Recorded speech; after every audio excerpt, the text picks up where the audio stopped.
to you. Good morning, good morning to you. Good morning, good morning. Won't you share with a friend or two? Good morning, good morning to you. You. Good morning.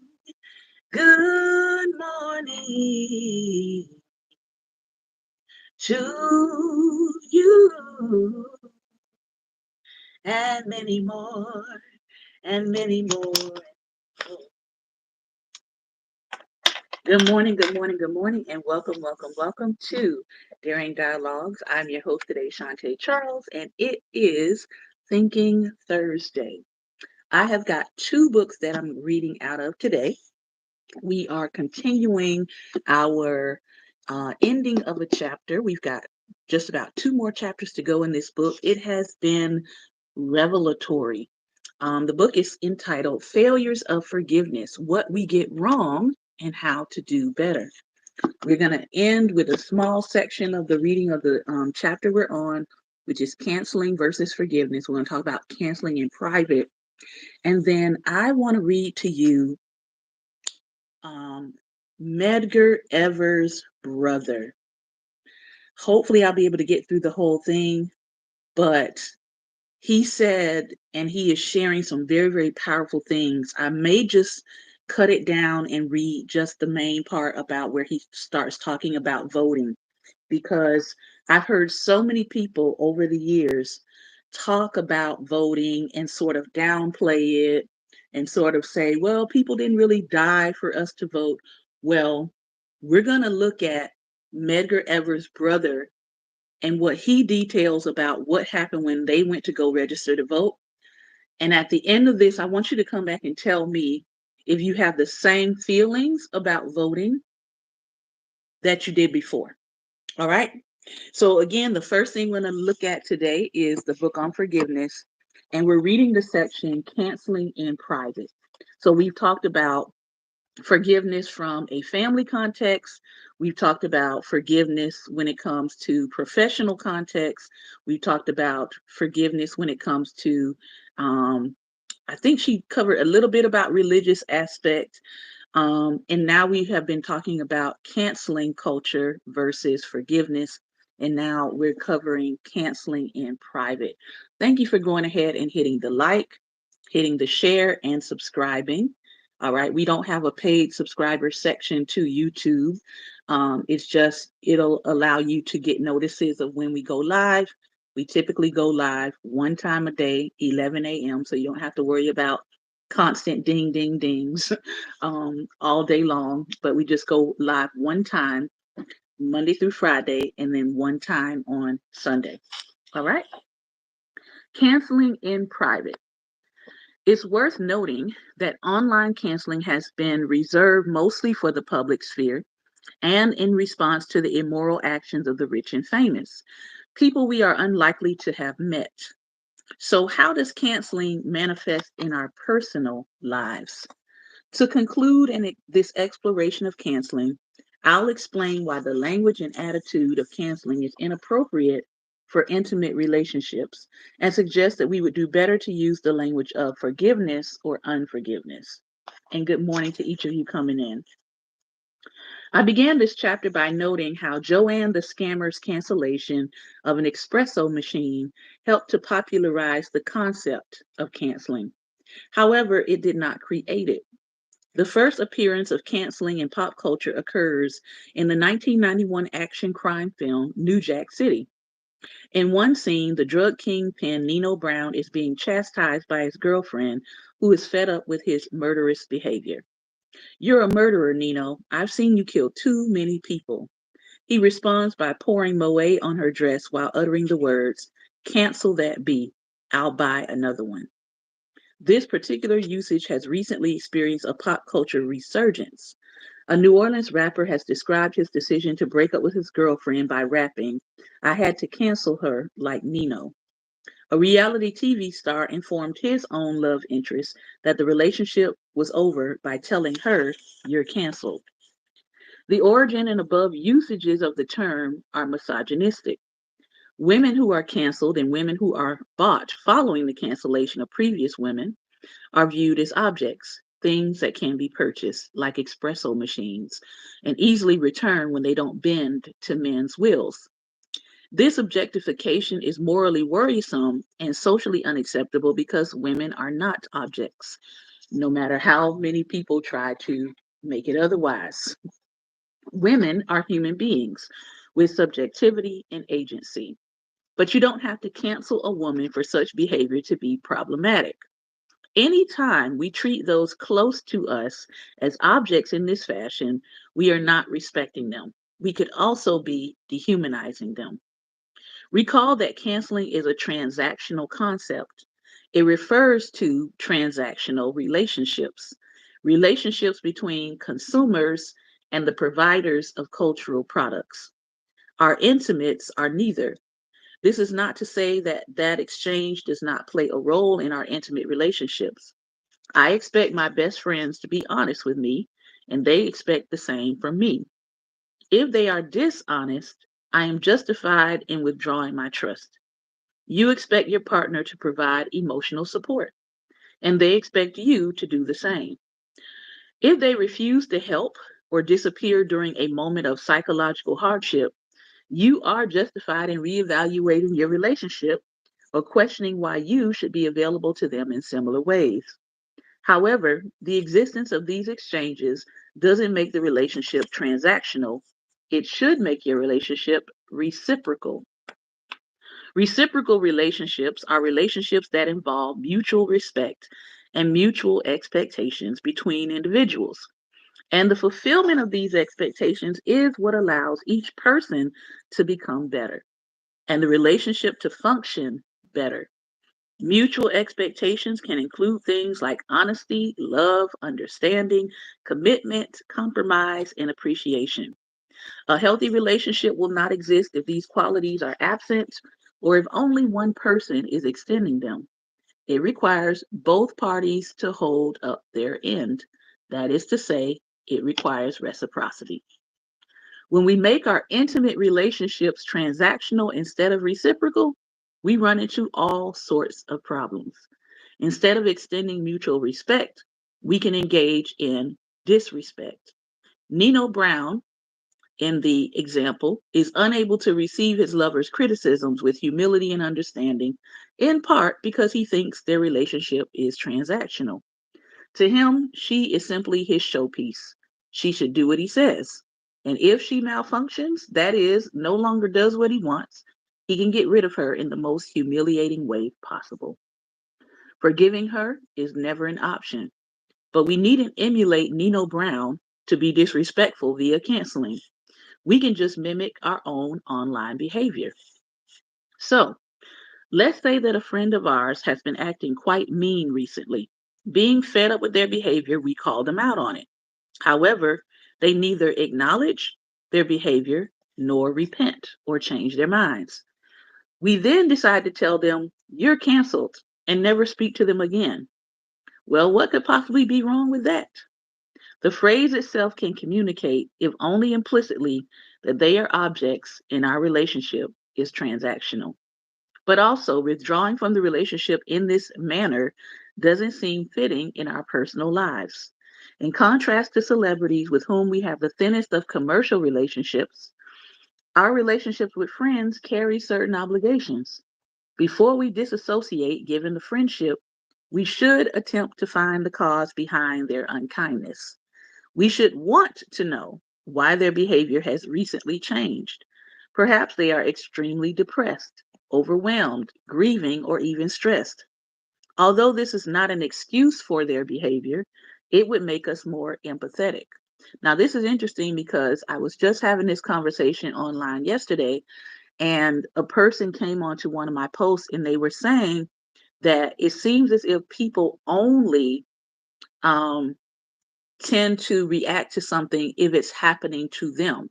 And I was like, there has to be some sort of official term for that, and there actually is. It's called empathy deficits. It's when people cannot empathize or sympathize with someone unless the action is happening to themselves. For example, people being deported from this country. A lot of people have not been empathetic to that. But now that there's a possibility that US citizens could be deported simply because your leader does not like you or doesn't like what's coming out of your mouth, you could be deported to another country.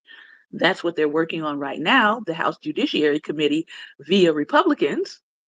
Now, all of a sudden, people have some form of empathy to say, wait a minute, you mean to tell me if I say something that he doesn't like, all of a sudden people can come to my house and drag me out and take my things and take my money and send me to another country?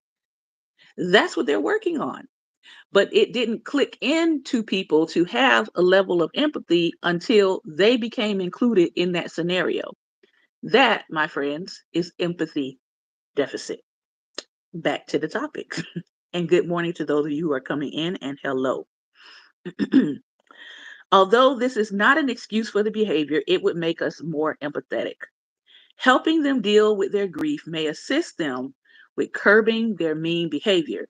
This may be more productive than simply just calling their behavior out. This understanding may also give us a reason not to withdraw from the relationship just yet.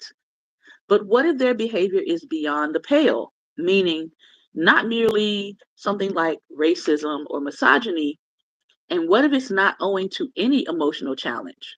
Don't we have a right to call them out and cancel them if they don't repent or change their minds?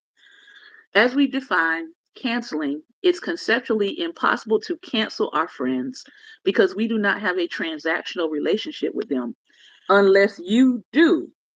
Because there are a lot of people who think that their friends are transactional relationships, but that's for another show. Okay. Acting as if we do is to treat them as objects. Canceling would be an inappropriate response. The intimate nature of our relationship will require us to follow a different script than public practices directed at celebrities whom we don't know personally. Perhaps instead of instantly canceling them, we extend patience. Now, oh, patience. We might have to do a whole series on how to develop patience because I think a lot of people struggle with that. And this could be because they once were patient with us during a rough period and we saw how it helped us improve. We can give them a little bit more time without condoning their actions. If they do not change, then we will disassociate from the relationship. However, I do not think this would be a case of canceling. It would be instead an instance of unforgiveness. The language of forgiveness and unforgiveness more accurately captures what's happening than does the idea of canceling when it comes to private relationships. Suppose, despite our rebuke, our friend continues to think that it is okay to do things like use the N word. In response, we maintain our anger and we refuse to repair the relationship, or we simply refuse to attend any events where they are present so other people will not mistake us for endorsing their unrepentant behavior. We stop showing up. We also do this so that they will not feel a relief from a sense of wrongdoing and harm. Canceling doesn't fully capture what is happening in your relationship. We are not simply withdrawing support because they didn't take responsibility, nor are we instantly replacing that person in our life as a penalty. We are instead simply refusing to engage in a certain set of moral practices with a certain moral aim. And this is owing to our friend's unapologetic wrongdoing. This is best described as a refusal to forgive or a case of unforgiveness.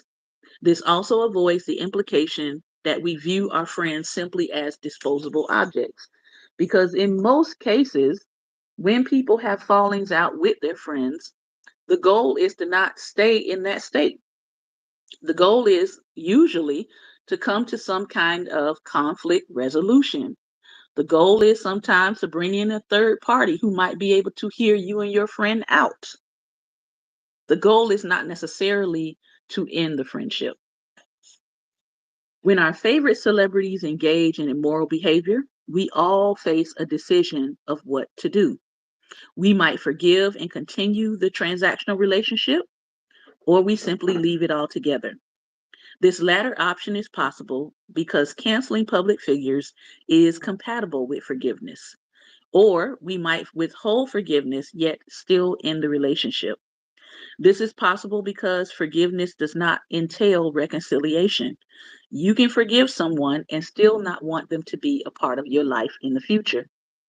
While neither decision is wrong per se, they can go awry when we decide to cancel out of self righteousness, a disregard for the facts, or feeling pleasure at someone's downfall.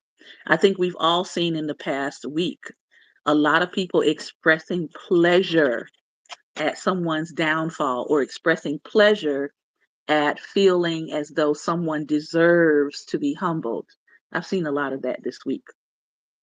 The defense of canceling I have offered is limited to our transactional relationships. We should resist bringing canceling culture into our private lives. Perhaps the best thing we can do is to escape treating our intimates as objects, is to forsake cancel language and focus on forgiveness. I forgive you, but I can no longer support you. I don't forgive you, and I never want to see you again, to name a couple of options.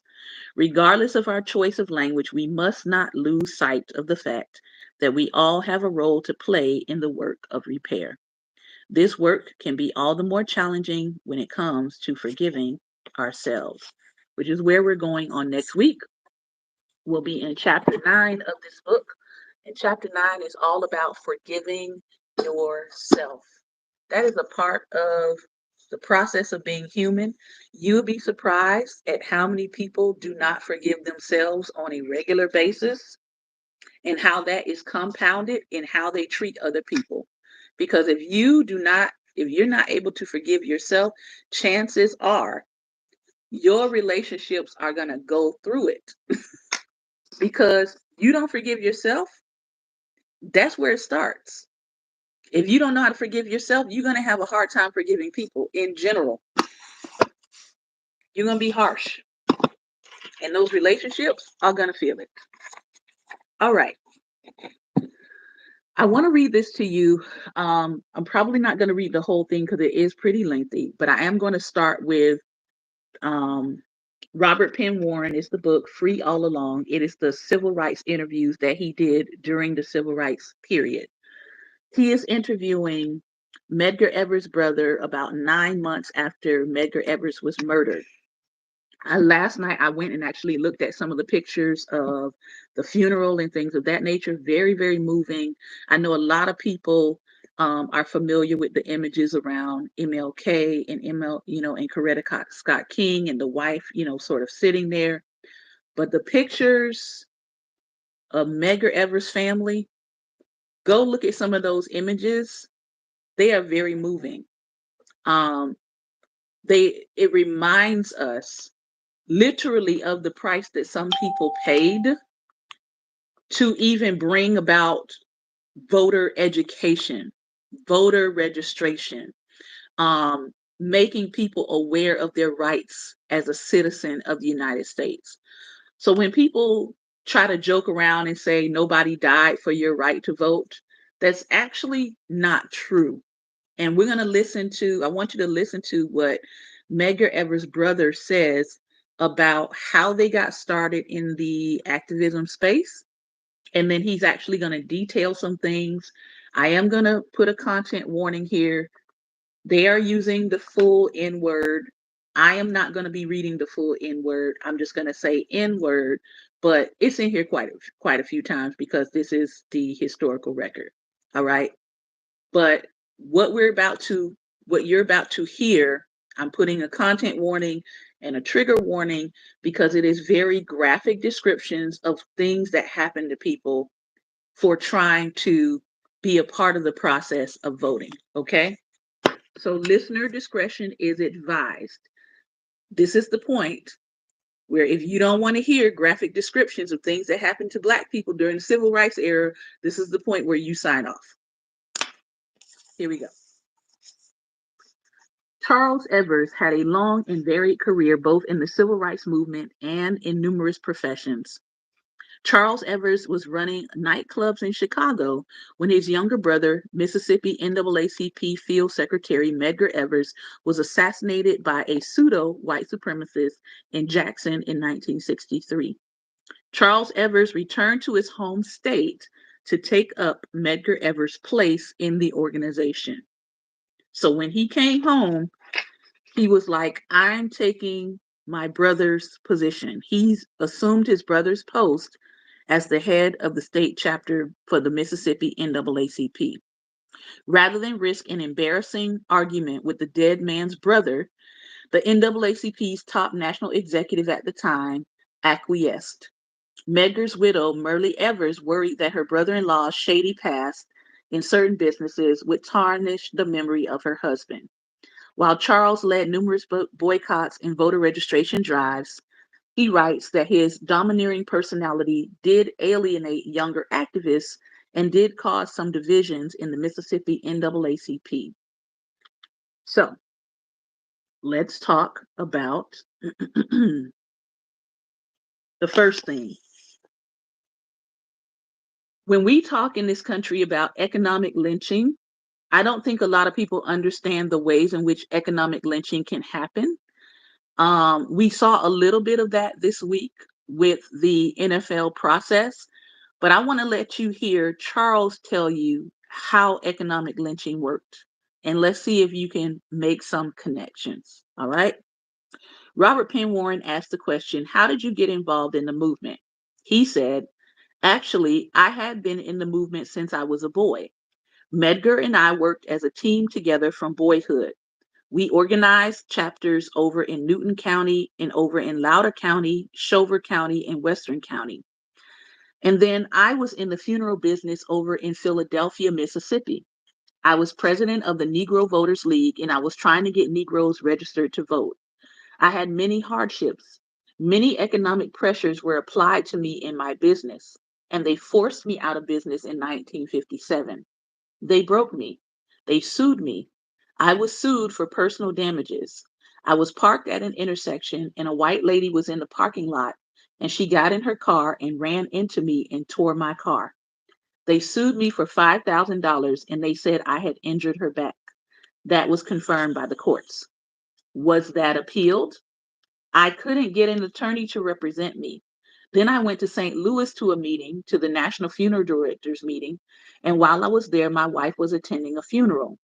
She was carrying a woman to the cemetery in our hearse with the funeral procession, and a white man ran through the funeral procession and tore my hearse with the body inside. They sued me again and fined me a tremendous sum.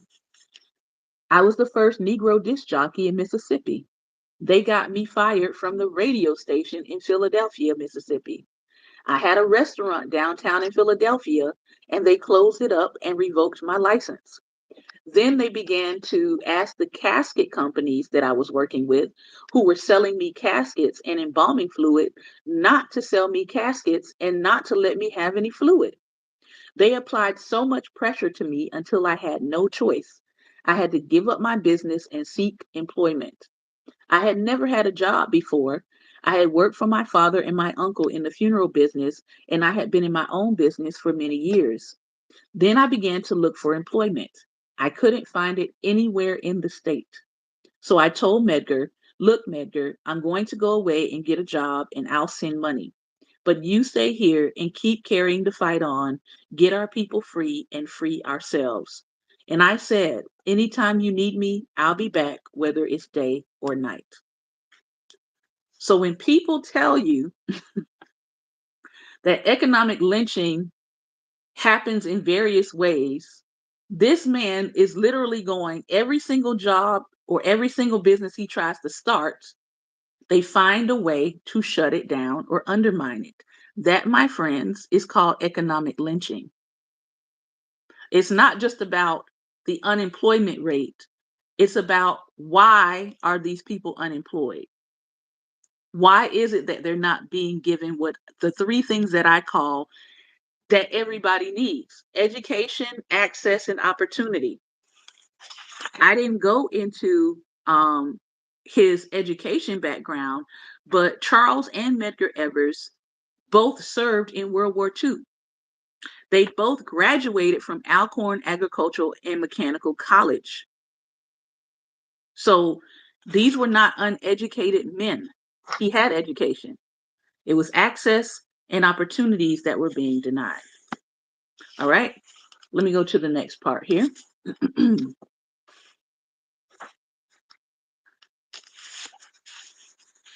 He said, I remember the pact that we made when we were boys, that whatever happened to one of us, the other one would carry on until the same thing happens to him. This was your agreement as boys? The interviewer asked. Yes. I must have been about 15, I guess. Medgar must have been around 12. At that time, the late Senator Theodore Bilbo was campaigning for re-election. He would come to our hometown every time there was an election. He would stomp and he would lambaste the Negroes and tell everybody he was going to send them back to Africa. Just let that sit in for a moment. Which town is this happening in? Decatur, Mississippi, the county seat of Newton County. We would go and listen to him, you know. We were about the only Negroes that would go up and listen. And we'd always sit right in front of him. My dad had always told us that we were as good as anybody and that regardless of the man's color, God loves us all and we were all God's children. And we had the rights of anyone else. So we felt that way. It was brought up in us. We were sitting in front of Bilbo this particular day, and he said, you see these two Negroes down here? If you don't keep them in their place, somebody, someday, they'll be in Washington trying to represent you, taking my place and the rest of the good white people's place. And I sort of looked up at him and smiled. And he said, he's even got the nerve to grin at me. And I said, he may be telling the truth. And Medgar said, you're right, Charlie. Someday we may be in Washington representing all the people of Mississippi. And from that day on, we decided that was something we could do. And then a few months later, a friend of my dad's was lynched. He was accused of insulting a white woman. They came and got him and dragged him out of his home, hooked him behind a wagon, and dragged him down the streets into a pasture not too far from our home, hung him to a tree, and shot him in two with shotguns until part of his body fell to the ground, and his clothes laid there in the pasture for weeks and weeks. And we used to go by and see them. What year was this? Oh, it's hard to say. It must have been 1937, maybe 38. Do you remember his name? Yes, Mr. Tingle. So it hurt my dad and it hurt us. We asked, Dad, why did they do it?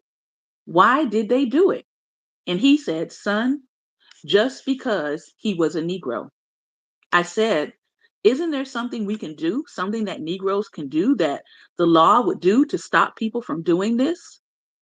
Dad said, the laws themselves encourage that type of thing in Mississippi. We're going to have to straighten it out ourselves. And that's one of the most important things that made Medgar and me more determined to become fighters for equality of all men, not just Negroes, but all men. Was your father in the funeral business too? Yes. My dad was a lumber contractor and he owned shares in the funeral business, but he was never actually an undertaker. That was actually the beginning of our determination that we would really do something. We began to go around and ask our people not to buy newspapers from the white boys who would come around. There was a furniture company. We tried to get our people not to buy their furniture because the white people would come in and they would sit on the side of our parents' bed and they would call our mothers by their first name. We asked our parents, why do we have to say yes, sir, and no, sir to the whites? They don't say it to us. And my dad said, well, that's just an old custom, son. It always has been that the Negroes have to respect the white people. I said, Dad, why can't they respect us? And he said, white people don't feel that they are supposed to be respected. White people don't feel that we are supposed to be respected. They feel that we're just a piece of property or a tool or something to be used, that they are our superiors and have no reason to respect us. It's something that we just can't help. You see, my father was not an educated man. He never finished the sixth grade, but he had a lot of common sense and he had the nerve of a lion. You couldn't frighten him.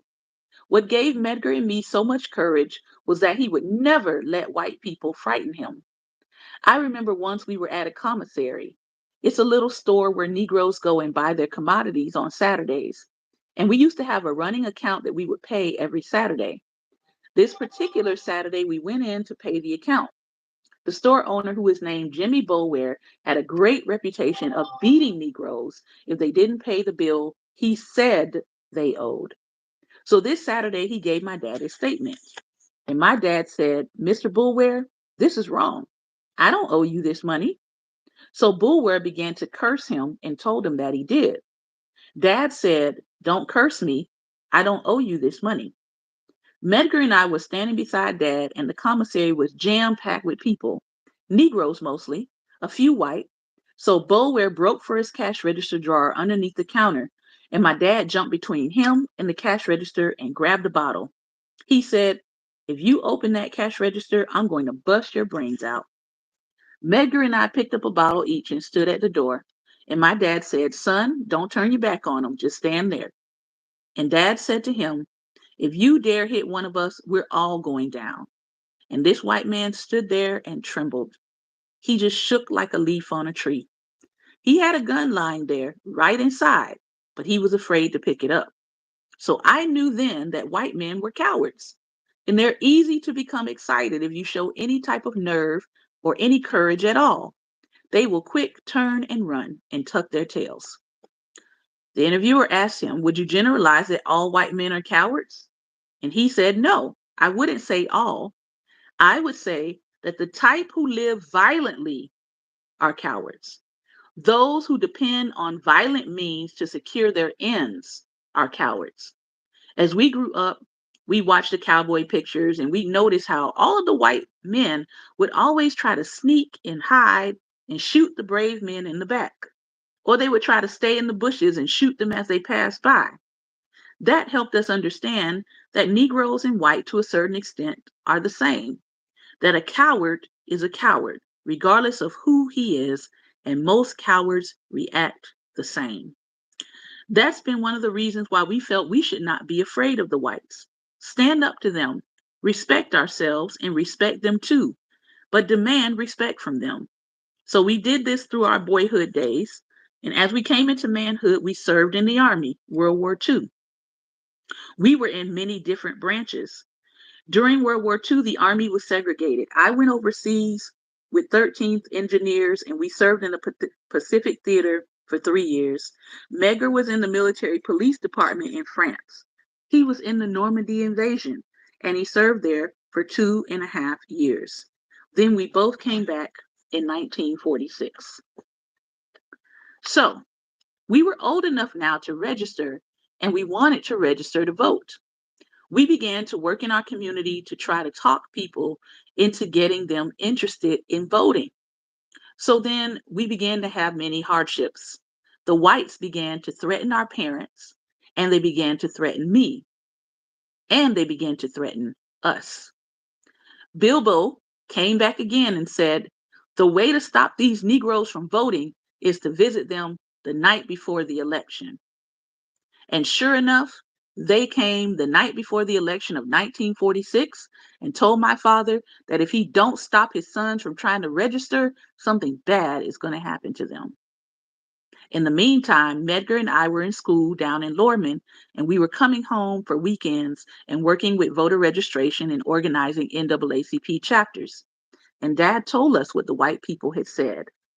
And so I said, Dad, I was involved in New Guinea and I fought in the Philippines. And I wanted to fight here in Mississippi to have the thing that we fought for back there.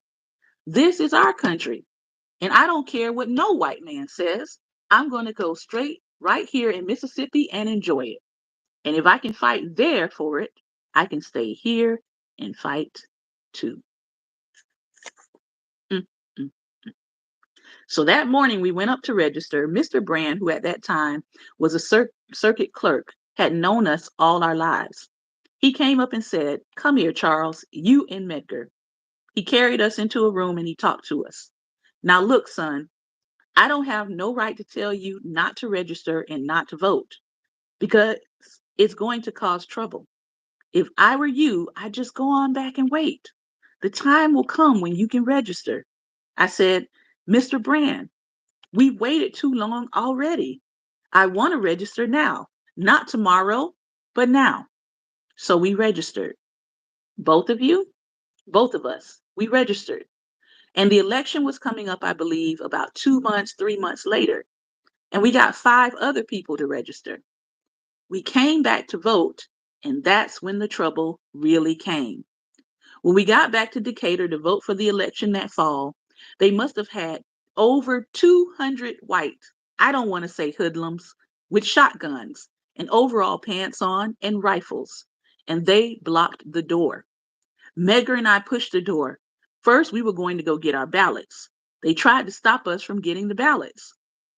Mr. Brand said, "Step aside and let them get the ballots." So when he gave us our ballots, they blocked the booth. They blocked the door where the polling place was. As I walked up, a white man rammed a shotgun in my side and said, "I'll blow you half in two." And they put a rifle in Medgar's side. And they said, "You darn Evers N-words, you're nothing but trouble now away." And I said to him, "You don't have the guts to pull the trigger. In the first place, you're a coward. If you're going to kill me for wanting to register, you keep me right here in the courthouse." Medgar says, "They aren't going to do anything, Charlie. Don't worry about it." And by that time, another white man who we had worked for, we had raked his yard, played with his sons, he walked up and said, "You N-words are going to get in trouble if you don't go on back home."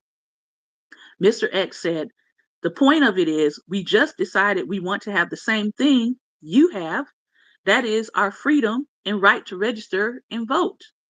He said, "Well, if you don't get away from here, you're going to wind up getting shot." I said, "Well, you don't want to shoot me as long as I'm looking at you. But we turn our backs, you possibly will." And by that time, a white lady who thought quite a bit of what she had heard was going on, she came over and said, "Charles and Medgar, please, they'll kill you." And so we said, "Okay." I said, "Look, you've beaten us, but you haven't defeated us. We'll be back." And then they said, "You darn Evers N-words are going to get all the N-words in Decatur killed if you don't stay at home and tend to your own business." So we didn't say anything. We got outside of the courthouse square and I told Medgar, "Look, you and the other 2 fellows go down one way and the others will go with me down in a different direction." So as we were going down the street, here comes about 3 or 4 carloads of these whites. We'd always be well armed, so I said, "Listen, if you touch one of us, we're going to leave you right in the street. Now, we're not going to bother you. Don't you bother us. But nobody is going to take a whipping from any of you white people. Do you understand that? If you're going to kill, I'm going to get one of you first."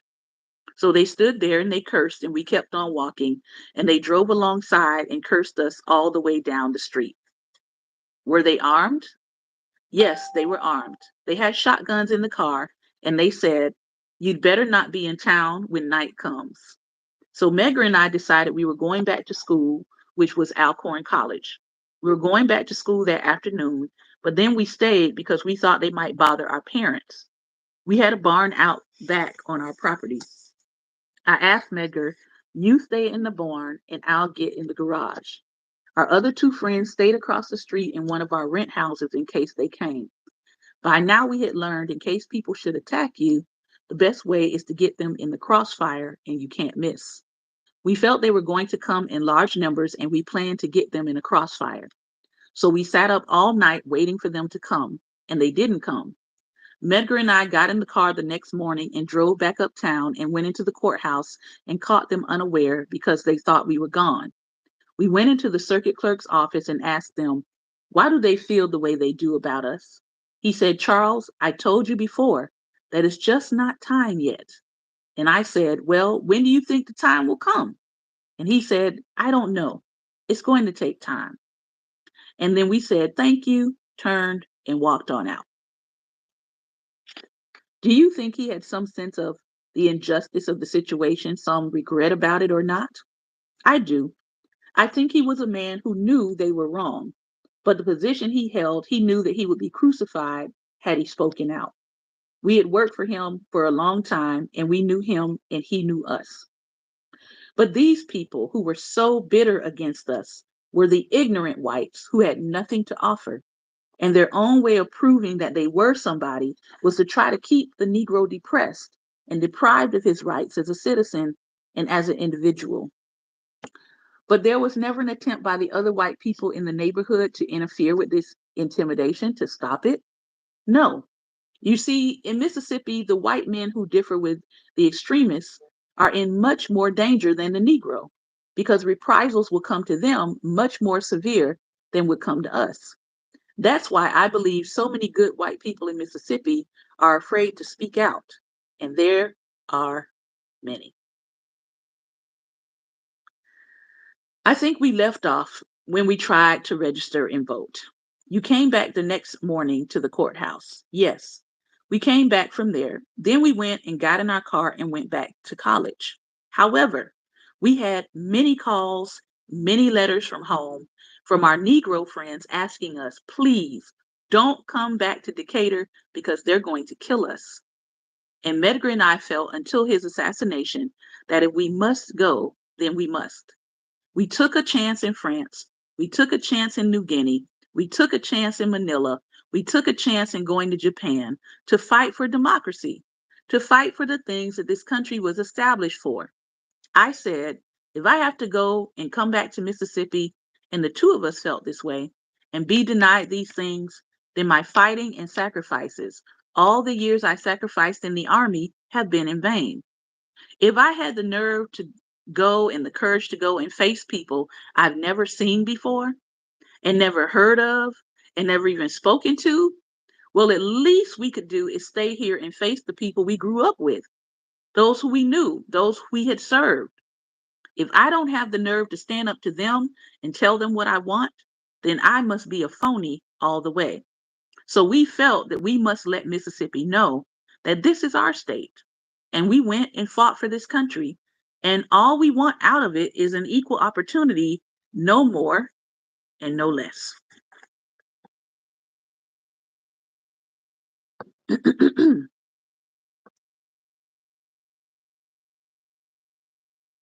I'm skipping a couple of sections here. The interviewer says, how much progress do you think has been made in that way in the last 15 years? A tremendous amount, more than we had ever dreamed.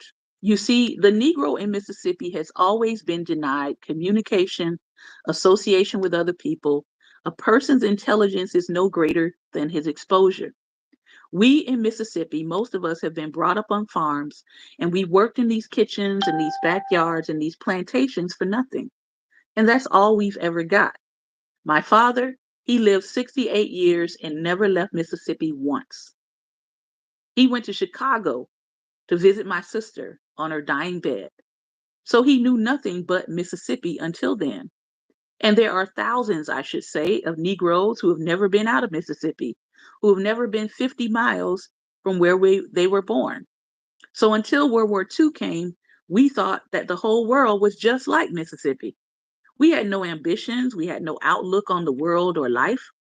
And the war threw all of us into the army with men from all over the world, all over the country. We listened to them talk and we saw how free they were. When I went into the army, I had finished high school and I met a boy who hadn't even finished 8th grade, but he was much more learned than I was. He could discuss things that I hadn't even heard of.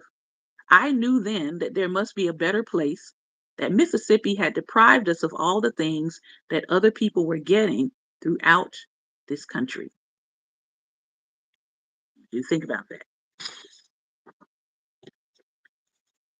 The interviewer says, the whites of Mississippi are in the same predicament we are, and our basic trouble is ignorance. And the only thing that poor whites know, and the poor Negro knows, is what these politicians get up and holler on the radio and the newspapers and television. Therefore, there's not a line of communication between the Negroes and the whites. And they don't know what the Negro wants other than this politician who is in it for their own personal gain, yelling that all Negroes want to do is come down and marry your daughter, and destroy your homes. He never says that all the Negroes want is an equal education to learn and be first class citizens. He doesn't say that Negroes want to be able to participate in political affairs. He doesn't tell you that the Negro wants to equip himself in education. He doesn't say that Negroes want to be lawyers and doctors. He never tells you that they want to be dignitaries to go out and represent their state and country. But all this politician is sure of is that Negroes want to become intimate with your daughter. And no man approves of anyone who wants to come into his life through his daughter. Do you think the nonviolence technique has been the key to success so far? I do. The only way that we have is through nonviolence. Evers describes his brother's funeral service at Arlington National Cemetery. Senator Bilbo said once in Decatur on the courthouse square that someday, if you don't stop these Negroes and keep them in their place, they'll be in Washington trying to represent you. That's when we were just boys. And the funny thing about it, when Medgar's body was carried to Washington after he was assassinated, it didn't bother me too much. I had never broken down until we got to Washington. As I sat in the limousine waiting for them to bring his body out of the church in Washington and put him into the hearse, as we began to ride to the cemetery, it all came back so clear. That many years ago, Bilbo predicted this, and now here we are, representing all our people in Washington. And that was the time I broke down. It just seemed so real, and the prediction had come true, although he didn't mean it in that sense. The point of it was we were there, and we were representing all of the people, not Negroes, but all of the people of Mississippi, because the tragedy that happened to him affected everyone, white and black, Indian, Chinese, Japanese, and all, because they too know that until all of us are free, we are free from this type of intimidation, that none of us are free.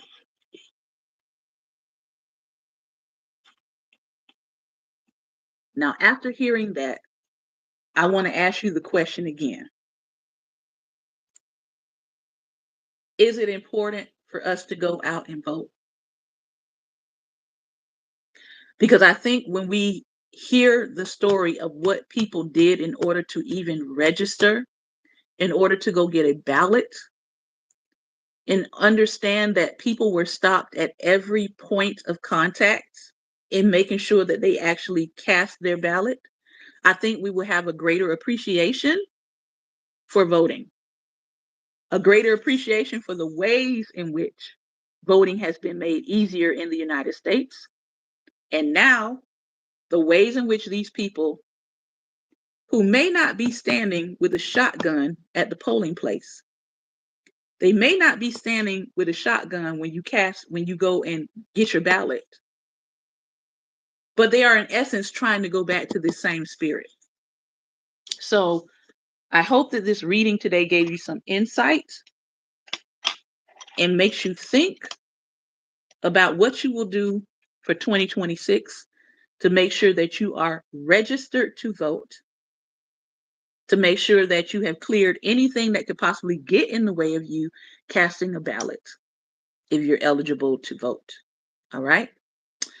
I'm going to open it up for talkback. Pastor Ben, I'm going to send you my link.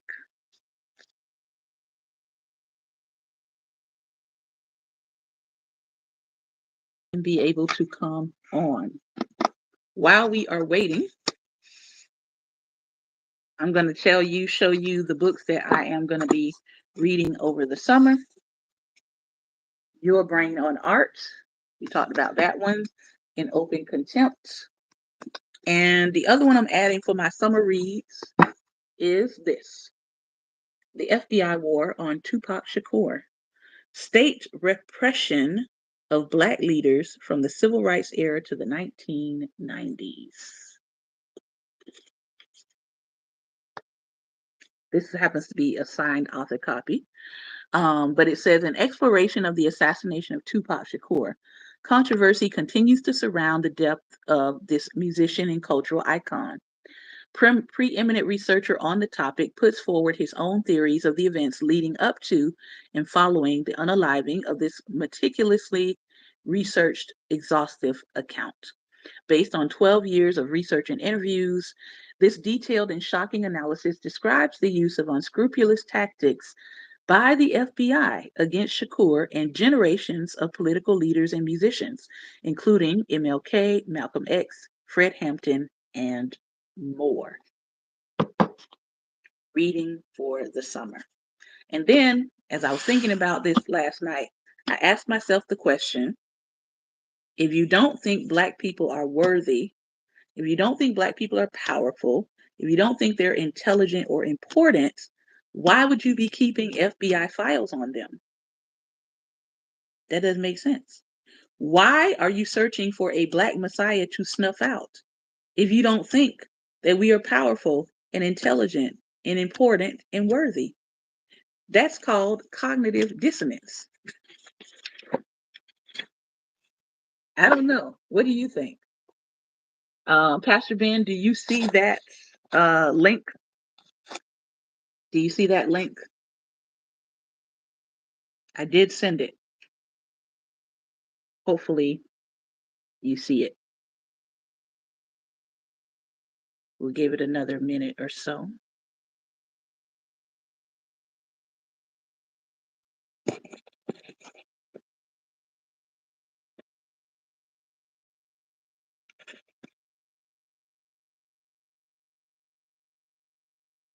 It's taking a moment to pop up. I don't see you yet, and I don't hear you.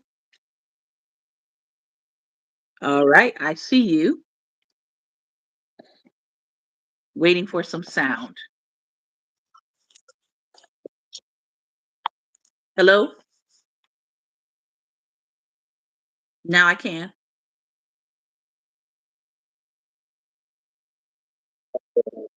Hmm. But anyway, there was a saying that the only thing worse than N word was an N word lover, and they were referring to white people Mm-hmm. that tried to help black people. Mm-hmm. And when a person can hate their own people so much like that, Mm-hmm. you have to question: Are they human? You're willing to take the life of your own people because you want to hate a group of people for no reason. Make that make sense. Mm-hmm. But So we are the he ones. so you think he was uh, right in saying that white people that tried to help Black people got it worse. yeah, Mm-hmm. yes, yes, I do. I really do. Listen, there were white people buried in cars alive with black people. Oh yeah, Mississippi burning, right? Yeah, that stuff was real. Okay, it wasn't just a movie. It wasn't just something that was written about. Excuse me, I was born in 1956. See, so a lot of things that happened, I actually remember. Mm-hmm. Yeah, my mom was born in 54. So your mom knows. Yeah. So no, I remember separate bathrooms, separate water fountains, and a separate beach right there in Miami. That's now a famous beach. It was called the Black Beach or the Colored Beach. Mm-hmm. Wasn't I was remember. that Virginia Key Beach? Yeah, Yeah, we used to go to Virginia Key Beach. Like yeah. I never questioned why we were driving so far away from home to go to certain beaches. I never questioned it. Hmm. But looking back, I'm like, yeah, that was why. There were certain beaches we could go Mhm. to, and there were Mhm. certain ones we couldn't. And that was Right. all the way into the 70s and 80s, by the way. That Mhm. wasn't just that didn't end. There were still beaches that black people did not go to because of the treatment and sometimes Mhm. not being let in. So yeah. Mhm. Yeah. So I remember we used to have to go to the parking lot, catch a ferry to drive us to the black people beach. Hmm. I remember that stuff. So, people like to say, oh, well, that was then. It hasn't changed. That spirit still lives on and they're still operating in it. This is why Project 2025 is a thing. This is Hmm. why FIC 4547 is implementing it at warp speed Hmm. because it's Because about, as you say, pseudo white supremacy. yeah, it is. These people are the grandchildren of Jim Crow. Mm-hmm. And I tell people, well, the spirit told me, because I was like, why won't this end? Right? In prayer one time. And the spirit said to me, it will not end because it continues to be ritualized and taught every generation.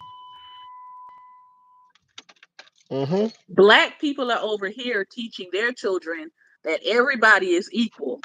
Everybody Mm-hmm. deserves a chance. Everybody deserves opportunity. Everybody deserves access.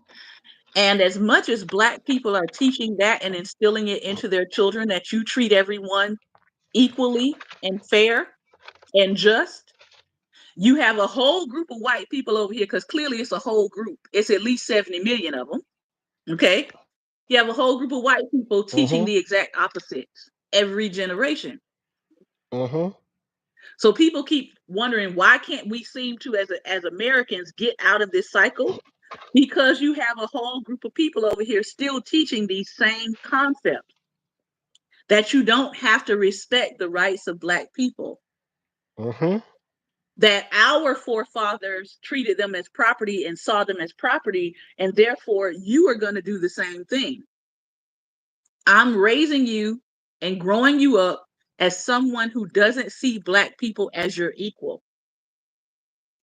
And that's something that people don't think that is being explicitly or directly taught. Mm-hmm. And you are looking around and you have to realize it is. Because how do you get children in elementary school coming over to a black child in the cafeteria and calling them the N word and pouring stuff on top of the children? That happened a couple years back. Mm-hmm. What would make you do that? You have to be carefully taught. You have to be taught that Mm-hmm. explicitly and directly. We call it in education, Mm-hmm. we call it direct instruction. Some of these parents are directly instructing their children to go into classes, go into schools, and disrespect your children. While you're teaching Mm-hmm. your children respect for fellow human beings, they're teaching their children these certain group of people don't have to be respected. Mm-hmm. That's why we got what we got going on. That's why we have these continual patterns. And now you have um, Generation X, which is my generation. They were racist in my generation, but now those Mm-hmm. no now those racists are in office, in public office, Mm-hmm. right?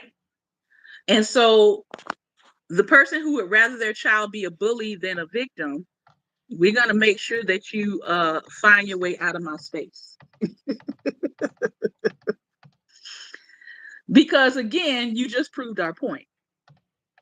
Mm-hmm. We are not the same. You remember that song? They not like us, they not like us, they not like Yep. us. We're not raising our children to be bullies. We're raising our children to be a part of a global citizenship. As MLK Mm-hmm. said, the brotherhood of humanity. And I'm not surprised that someone would come on here and say that, because clearly they are a part of the Iceman's inheritance. Mm-hmm. And if you understand the Neanderthal and the Neanderthal gene, and the history of violence that was perpetrated upon early humanity, what he just said was on par with his genetics. Thank you for Mm-hmm. thank you for sharing that. Thank you for They, they, proving our point in real they time. just they just keep proving their inhumanity. Right. But they don't think so though. They don't think so. That's how ingrained this thing is. Hmm. They think that they're right in whatever they do. Yeah. Thank you. I mean, I mean, he couldn't have come at a better time. Yeah. He actually proved your point. He helped you when he was trying to hinder you. He actually helped. Oh my goodness. Ignorance. Woo, Boy, I tell you. Lord. And so again, I call it. I'm now calling it remix in the White House. That's what we got going on.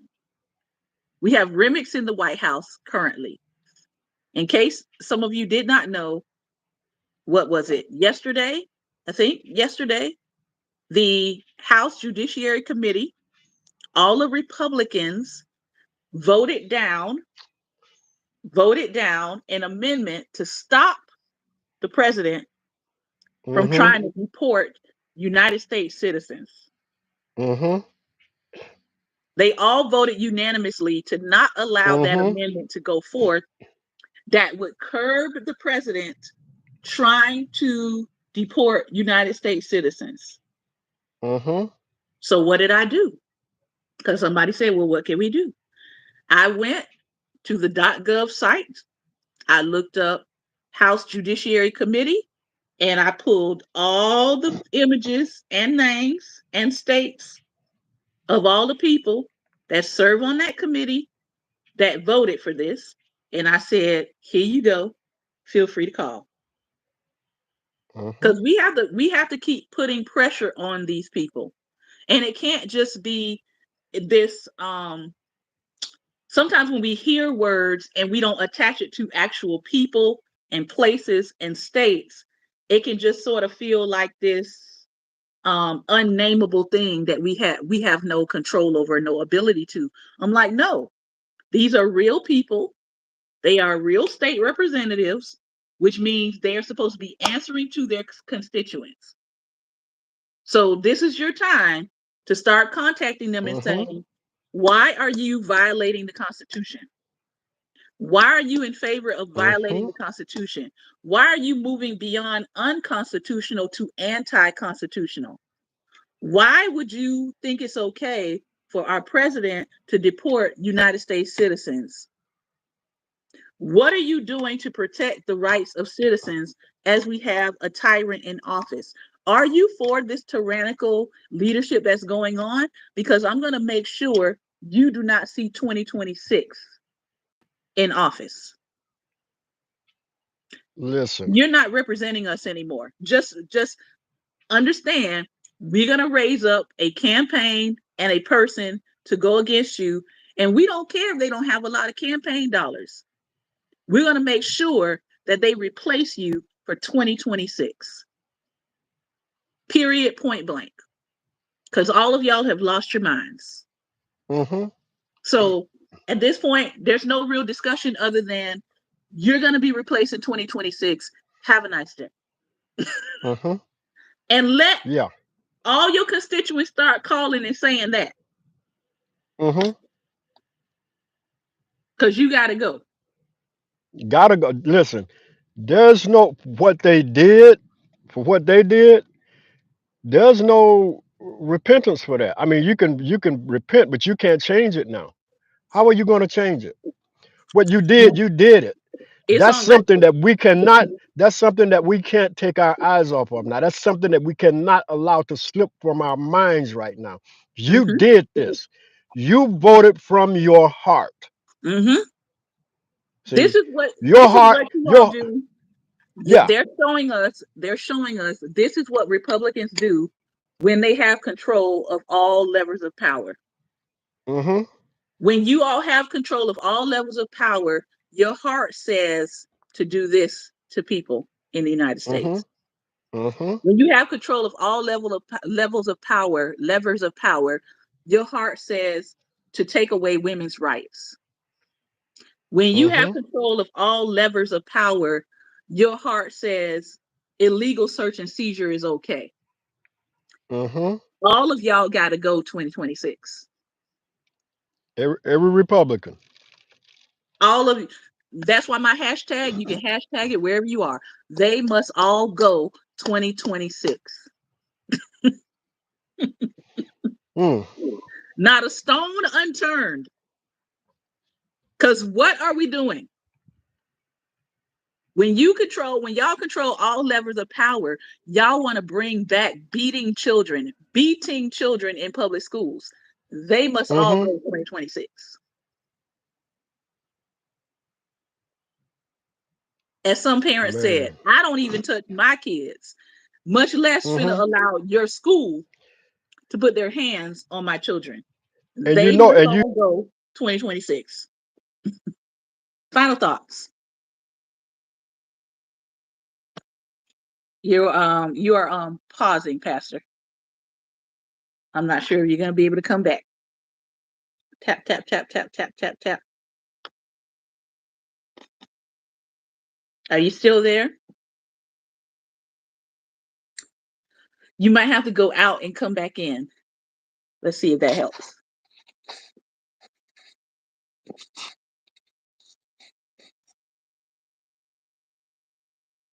You back with us? There we go. yeah. Final thoughts. Phone all of a sudden overheated, so it shut off. So I had to go to this one. But anyway, I want to say something real quick about what you just said about putting your hands on people's children in school. We know whose children they're going to put their hands on the most. We know who they're going to abuse the most. Right. They ain't putting their hands on them white children. At all. They ain't going to do that. Nope. They're going to put their hands on them black and brown children. Hmm. That's what they're going to be doing. See, Because they're and trying to they know that. because they're They trying to know that. Yeah. bring back tactics of abuse and intimidation. Mm-hmm. There, in other words, we got to re-implement this because we've now got to re-indoctrinate a new group of children into our abuse subordination system. In other words, these black children are too free. So But here's the thing. we got to rein this idea, this notion of freedom in. And one of the ways that that is done is through that corporal punishment. Go Well, ahead. here's the thing. This thing called tyranny that's happening right now. That's one of the reasons why for the 2A amendment. See, now if people wake up to that, what do you think is going to happen? They're not going to allow you to do these things to your children. They're going to take this country back. See, they're going to take it back, and the military is going to support them. Y'all don't know what y'all asking for. Like with these tariffs, y'all gonna bully everybody, but what is it? It's hurting us because everybody said, "Okay, you want to go there? Forget y'all. We're gonna go over here. We're gonna start dealing with everybody but y'all." Mm-hmm. See, so now our stuff is going up. They're making deals with each other, Mm-hmm. trades with each other. We're And being left out. they don't plan on going back and saying, "Oh, we're gonna go back over here." No, No. because what you've shown them is you're shady, Mm-hmm. and you're untrustworthy. Mm-hmm. So why would I return to dealing with you when I know now that you're shady and you're untrustworthy and you're wishy-washy? You're wishy-washy with your own citizens. Mm-hmm. One moment you are revoking visas, the next moment you are reversing the revoke. Bipolar. No country wants to deal with an inconsistent head of state. Mm-hmm. Period. You don't even want to deal with inconsistent people in your own life. So what makes you think an entire country wants to deal with our inconsistent, wishy-washy, shady, talking out of the side of his neck, head of state. Does that even make sense? No, it does not. Closing. For the 99th time. Okay, people, get out and vote. Forget that nonsense about people didn't die for us to vote. Yes, they did. Forget that nonsense about, oh, well, they're going to put in there who they want in there anyway. That's nonsense. That's nonsense. Had not so many people stayed home instead of going to vote, we wouldn't be dealing with this foolishness right now. But Now that's true. you were convinced that your vote don't matter. That right there. You did this. You're responsible for this. Now let's reverse that. 2026. Let's get these puppets. Let's get these puppets out of office. Get your tail out and vote. Get them out. Let's put some Democrats and what's the other one? Um, Independence. Independents in there. Yes, Let's do that. I'm talking about clean house. Not one Republican left. correct. Not one. Democrats and independents. Let the independents be the next powerful party. Yep. Let's clean it out. As Clean your it. boy say, drain the swamp. Let's drain the swamp for real. Hmm. All right. Thank you so much. I hope that what we said today here makes some sort of difference in your life.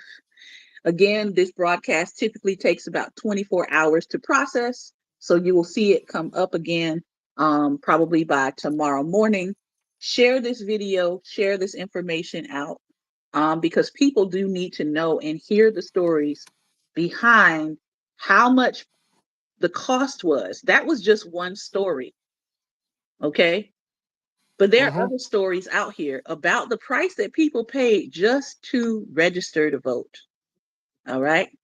This has been another episode of Daring Dialogues, and I've been your host today, Shantae Charles.